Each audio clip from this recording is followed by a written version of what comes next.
갑자기 어지러우면서 몸이 휘청했던 경험 있으셨나요? 주변이 빙글빙글 도는 것 같고 멀미처럼 속도 울렁거리고 병원에서는 전정신경염이라고 했는데 왜 생겼는지도 잘 모르겠고 도대체 언제 좋아질지 감도 안 잡히시는 분들도 계실 겁니다. 전정신경염은 흔하지만 막상 경험해보면 정말 당황스러운 병이에요. 그리고 약만 먹는다고 다 해결되는 것도 아니라 생활 습관이 정말 중요하다는 거 알고 계셨나요? 오늘은 전정신경염을 앓고 있는 분들이 꼭 실천해야 하는 생활 습관들에 대해서 구체적으로 설명해 드릴게요.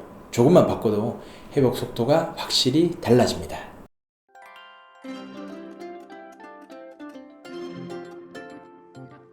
원장님, 전정신경염이라는 병을 처음 들으시는 분들도 많을 텐데요.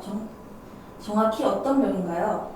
네, 전정신경염은 말 그대로 전정신경이라는 귀 속 신경에 염증이 생긴 질환이에요. 이 신경은 몸의 균형을 유지하는 데 중요한 역할을 하거든요. 그런데 이 신경에 바이러스나 면역 반응 때문에 염증이 생기며 갑자기 회전성 어지럼증이 발생하고 몸이 기울거나 중심을 잡기 어려워져요. 다행히 청각을 담당하는 달팽이관은 건드리지 않기 때문에 이명이나 난청은 거의 없고 어지럼증이 중심 증상입니다. 특히 한쪽 귀 쪽에 전정신경에 문제가 생기기 때문에 균형이 확 무너지는 느낌을 받게 되죠. 한 논문에서도 전정신경염은 주로 헤르페스 바이러스에 의한 말초성 전정장애이며 급성기 어지럼증과 평형장애가 특징적이라고 보고되어 있습니다. 그러면 치료는 보통 어떻게 하나요? 그냥 약만 먹으면 되는 건가요? 처음 증상이 심할 때는 항히스타민제나 항구토제 같은 약을 사용하고 경우에 따라서 스테로이드가 투여되기도 해요. 하지만 중요한 건 급성기 이후에요. 어지럼증이 처음보다는 줄어들었지만 계속 남아있거나 움직이면 더 심해지는 잔어지럼증이 오래가는 분들 계시죠? 그게 바로 회복이 느려지는 신호거든요. 전정계 기능은 시간이 지나면서 회복되기도 하지만 생활습관과 재활훈련이 병행되지 않으면 몇 달씩 어지럼증이 지속될 수 있어요. 2016년 독일 미넨대학 신경과 연구팀에서는 적극적인 전정 재활이 어지럼증의 회복 속도와 삶의 질을 높인다고 발표한 바 있어요. 전정신경염이 있을 때 피해야 할 생활 습관도 있나요? 일단 가만히 누워있기만 하면 회복이 더 느려져요. 물론 초기에는 무리하면 안 되지만 가능한 범위 내에서 조금씩 움직이는 게 중요합니다. 스마트폰이나 TV 화면을 장시간 보는 건 피하셔야 돼요. 눈과 귀의 협응이 깨진 상태에서는 빠르게 움직이는 화면이 어지럼증을 더 악화시킬 수 있거든요. 술, 카페인, 지나치게 짠 음식도 전정계를 자극해서 증상을 더 심하게 만들 수 있어요. 충분한 수면과 규칙적인 식사, 따뜻한 찜질이나 족욕 같은 자율신경을 안정시키는 생활습관이 회복에 큰 도움이 됩니다.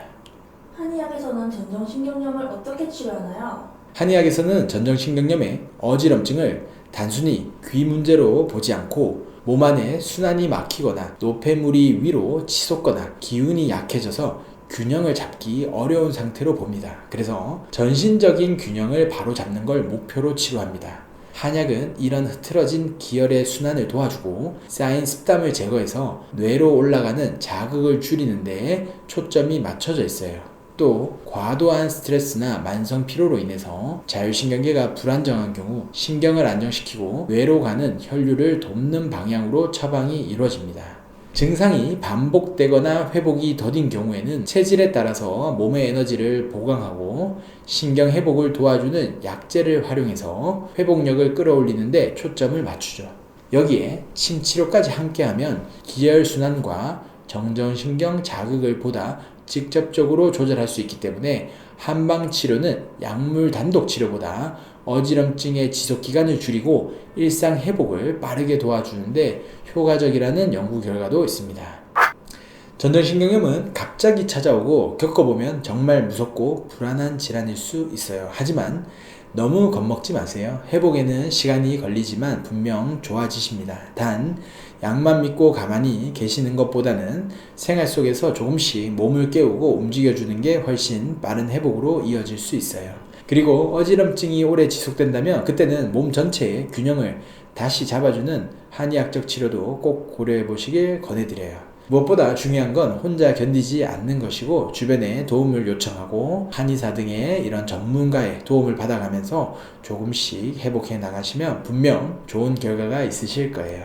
전정신경염으로 힘들어하시는 분들께 오늘 내용이 조금이라도 도움이 되셨으면 좋겠습니다. 앞으로도 여러분의 몸과 마음을 더 편안하게 해드릴 수 있는 내용으로 자주 찾아올게요. 시청해주셔서 감사합니다.